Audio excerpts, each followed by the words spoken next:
Black holes कायनात के सबसे पुरस्कार और हैरत अंगेज अजसाम में से हैं। ये वो मकामात हैं जहाँ कशिश शकल इतनी ज़्यादा होती है कि न सिर्फ मादी अजसाम बल्कि रोशनी भी इसके असर से बच नहीं सकती।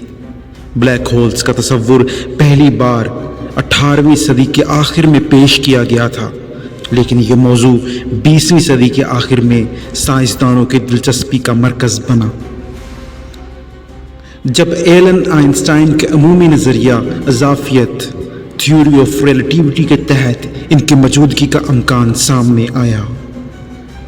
ब्लैक होल्स की तश्कील का सबसे आम तरीका ये है कि जब एक बहुत बड़ा सितारा अपनी ज़िंदगी के इख्तिताम पर पहुंचता है, सितारे अपनी ज़िंदगी के दौरान न्यूक्लियर फ्यूजन के ज़रिए तवानाई पैदा करते हैं जो कशिश शकल के असर को तवाज़ुन में रखती है।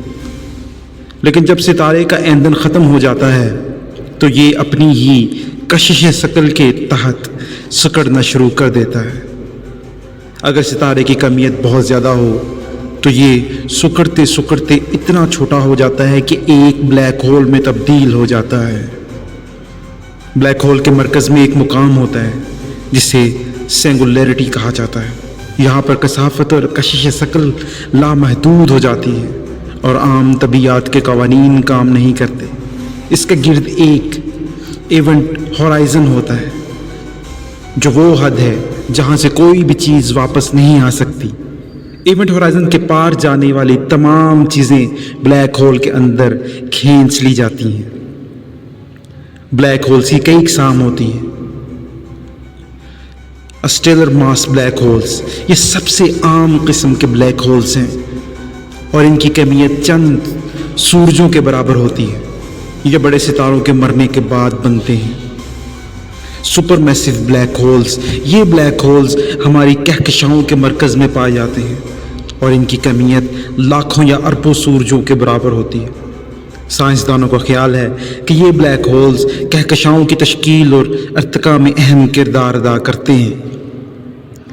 माइक्रो ब्लैक होल्स ये नज़रियाती तौर पर वजूद रखते हैं और इनकी कमियत बहुत कम होती है, शायद एक सियारे से भी कम। अगरचे ये अब तक मुशाहदे में नहीं आए, लेकिन कुछ साइंसदानों का मानना है कि बिग बैंग के फ़ौरन बाद ये पैदा हुए होंगे।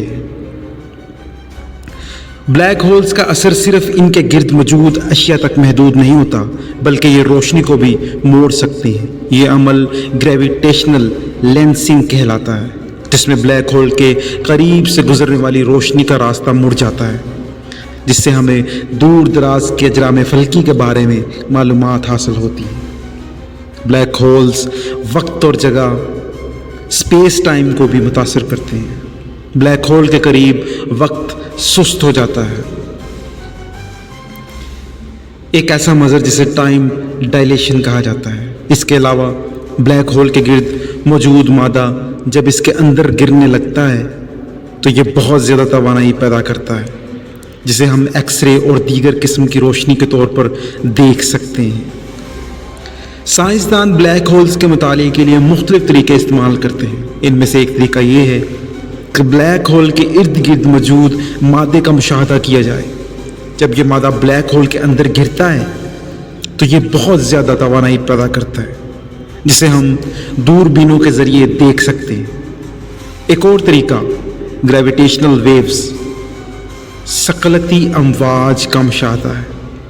जब दो ब्लैक होल्स आपस में टकराते हैं तो ये ऐसी लहरें पैदा करते हैं जो कायनात में फैलती हैं। 2015 में पहली बार साइंसदानों ने इन लहरों को दरियाफ्त किया, जो कि ब्लैक होल्स के वजूद का एक मजबूत सबूत है। ब्लैक होल्स का मुतालिया आज भी जारी है और हर साल हमें इनके बारे में नई मालूमात हासिल होती हैं। साइंसदान इस बात की तहकीक कर रहे हैं कि ब्लैक होल्स के अंदर क्या होता है और क्या हम कभी इनके अंदर जाकर वहाँ मौजूद राज़ों को जान सकते हैं।